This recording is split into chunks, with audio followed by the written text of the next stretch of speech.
बिस्मिल्लाहिर्रहमानिर्रहीम अस्सलामु अलैकुम रहमतुल्लाह। इस्टेब्लिशमेंट इस वक्त शदीद तरीन परेशानी में मुब्तला है इस हुकूमत की वजह से, और ख़ास तौर पर army chief general Asim Munir जो टॉप मिलिट्री कमांड है उनके ऊपर सबसे ज़्यादा प्रेशर है इस बात का कि हुकूमत डिलीवर नहीं कर पा रही है। हुकूमत की जो कारकर्दगी है, हुकूमत की जो परफॉर्मेंस है वो बिल्कुल ज़ीरो हो चुकी है। और उसका अंदाज़ा इस बात से लगाया जा सकता है कि अभी शहबाज शरीफ की हुकूमत से अलग होने वाले माहिर मुआशियात डॉक्टर कैसर बंगाली, जिन्होंने इस हुकूमत के ऊपर बम फोड़ दिया, उन्होंने एक किस्म का बम चला दिया, ख़ुद को हमला कर दिया इस हुकूमत के ऊपर, क्योंकि वो हुकूमत में पिछले 6 महीने से काम कर रहे थे, हुकूमत के अंदर थे, सिस्टम के अंदर थे, इदारों के अंदर थे। उनको पता था कि पाकिस्तान के अंदर हो क्या रहा है, पाकिस्तान की हुकूमत कैसे चलाई जा रही है।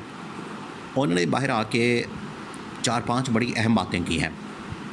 उन्होंने कहा कि एक तो मुल्क हो गया है दिवालिया, पहली बात।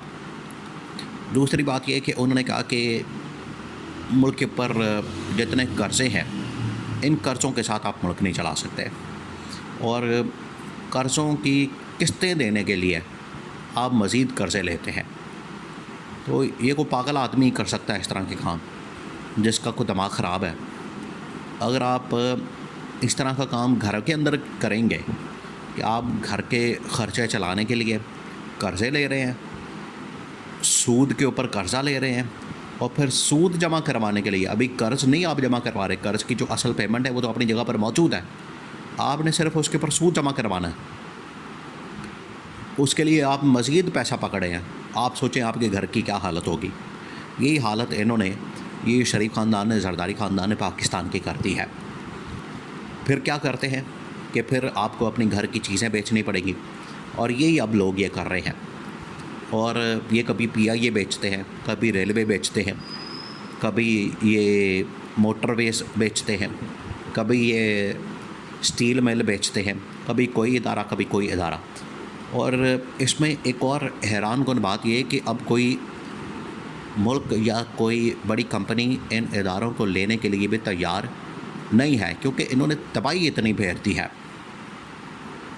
पीआईए को अभी 6 महीने क्या 2.5 साल हो गए हैं जब से ये गवर्नमेंट आई है शहबाज शरीफ के, पहले दिन से लगे हुए पीआईए को बेचना है, पीआईए को बेचना है।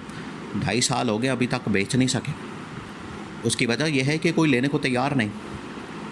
अब ये जब डॉक्टर कैसर बंगाली ने बताया तो इस्टेब्लिशमेंट के पास ये सारी इन्फॉर्मेशन जा रही है, उनके पास ये सारी रिपोर्ट्स पहुंच रही हैं, उनके पास ये सारा डाटा पहुंच रहा है, उनके पास ये सारी एक इची बिची मौजूद है कि मुल्क ने क्या आगे बढ़ना है। इन्होंने तो मुल्क का पकड़ के बेड़ा गर्क कर दिया, इन्होंने कबाड़ा फेर दिया है, इन्होंने मुल्क के अंदर तबाही और बर्बादी फेर दी है, जिसकी वजह से सूरत हाल ये है कि इस्टेब्लिशमेंट की जानिब से दो टोक अंदाज में कुछ फ़ैसले किए गए हैं। देखें, जनरल आसिम मुनीर ने अब ये ऑर्डर दिया है कि बलूचिस्तान के अंदर जो ऑपरेशन है वो किया जाए, और उस ऑपरेशन के लिए तकरीबन को 40 से 50 अरब रुपए मांगे गए हैं। अब 40 से 50 अरब रुपए देना कोई छोटी बात तो नहीं है कि जब आपका मुल्क पहले ही कर्जे के ऊपर चल रहा हो, मकरूज़ हो, और उस कर्ज़े की किस्तें अदा करने के लिए या उसके ऊपर सूद देने के लिए, क्योंकि असल कर्ज़ा तो अपनी जगह पर मौजूद है, उसका सूद देने के लिए ये और कर्ज़े लेते हैं और सूद वापस कर देते हैं, और पीछे बचता क्या, चनकना। तो चलाएंगे क्या, खाएंगे क्या, आवाम को रिलीफ क्या देंगे, और आवाम के मसाइल कैसे हल करेंगे, ये इनकी हालत है। तो जब वहाँ पर बलूचिस्तान के लिए इतना पैसा मांगा गया है तो इनकी आगे से हवाइयाँ उड़ गई हैं, ये आगे से टाल मटोल कर रहे हैं, क्योंकि पैसे ही नहीं है इनके पास। और फिर डॉक्टर कैसर बंगाली ने बाहर आके जो बम फोड़ दिया, बम चला दिया, उसने जो पूरा कच्चा चाटा खोल के सामने रख दिया और बता दिया कि पाकिस्तान की गवर्नमेंट की हालत ये है, पाकिस्तान की हालत ये है, ख़जाने की हालत ये है। देखिए, इमरान ख़ान ने जो इनके बारे में कहा था वो आज डॉक्टर कैसर बंगाली की बातों से 100% सच साबित हो गया। इमरान ख़ान ने कहा था कि ये मेरी हुकूमत को निकाल रहे हैं, मुझे घर भेज रहे हैं और मेरी छुट्टी करा रहे हैं। मेरी छुट्टी करा देंगे, मुझे कोई परवाह नहीं, मुझे कोई फ़िक्र नहीं, मुझे उससे कोई मसला नहीं है। अगर आप मुझे घर भेज देंगे, छुट्टी करा देंगे, तो मुझे उससे कोई मसला नहीं है। लेकिन मुझे फ़िक्र है पाकिस्तान की, मुझे फ़िक्र है इस मुल्क की, मुझे फ़िक्र है 25 करोड़ आवाम की, उनका क्या होगा, उनका क्या बनेगा? क्योंकि मुल्क दिवालिया कर देना है इन लोगों ने, आलमी इदारों ने आपको जकड़ लेना है। अब देखिए IMF आपको पैसे नहीं दे रहा। पिछले 6 महीने से जब से ये गवर्नमेंट आई है, ये हर महीने कह रहे हैं कि इस महीने पैसे आ रहे हैं, इस महीने पैसे आ रहे हैं, इस महीने पैसे आ रहे हैं, इस महीने मुआहदा हो रहा है। वो नहीं कर रहे। उन्होंने वो बार बार कहते हैं कि आपके मुल्क के अंदर स्टेबिलिटी नहीं है, आपके मुल्क के अंदर सियासी मुआशी स्टेबिलिटी नहीं है, फिर आपके पास जाली मैंडेट, आपके पास असल मैंडेट भी नहीं है। प्रॉब्लम ये है कि जब तक आप मुल्क के अंदर असल मैंडेट वाली हुकूमत नहीं लाएंगे, आप उतनी देर तक मुल्क के अंदर सियासी स्टेबिलिटी, सियासी इस्तेहकाम नहीं ला सकते।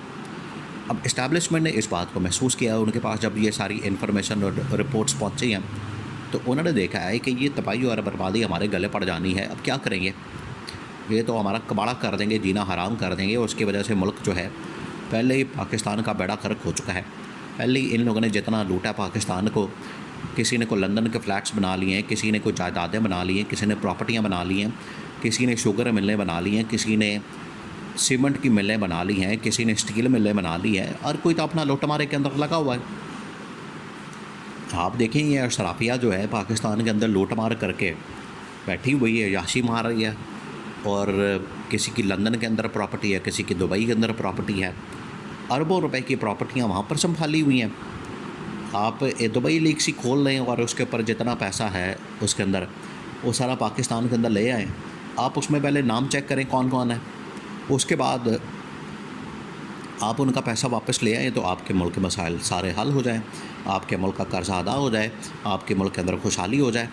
लेकिन हर कोई अपना पेट पाल रहा है, पाकिस्तान का कोई नहीं सोच रहा। इसके बरक्स इमरान खान ने कहा था कि अगर ये साजिश मेरे ख़िलाफ़ कामयाब हो गई तो मुल्क का कबाड़ा कर देंगे ये लोग, मुल्क का दिवालिया निकाल देंगे, मुल्क आलमी इदारों की जकड़ में आ जाएगा, शिकंजे में आ जाएगा, और उसके बाद पाकिस्तान को चलाना बड़ा मुश्किल हो जाना।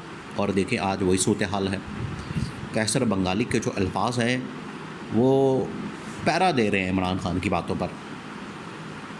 जो इमरान खान ने कहा था आज वो बिल्कुल सही साबित हो गया। इमरान खान ने इन खदशात का इजहार किया था। इमरान खान ने कहा था कि मत पड़ें इस काम के अंदर, मत पड़ें आप इन मामलात के अंदर, साजिशों के अंदर, हुकूमतें गिराना, चलाना, बनाना, रजीम चेंज, ऑपरेशन करना, ये सारा कुछ। इस्टेब्लिशमेंट तो इस वक्त भड़क उठी है, उसको बड़े शदीद तरीन तहफ़्फ़ुज़ात हैं इस हुकूमत के ऊपर और इसकी कारकर्दगी के ऊपर। तो 6 महीने निकाल गए हैं किसी तरह से मारे मुर के, लेकिन अगले 6 महीने निकालना इनके लिए बड़ा मुश्किल हो गया है।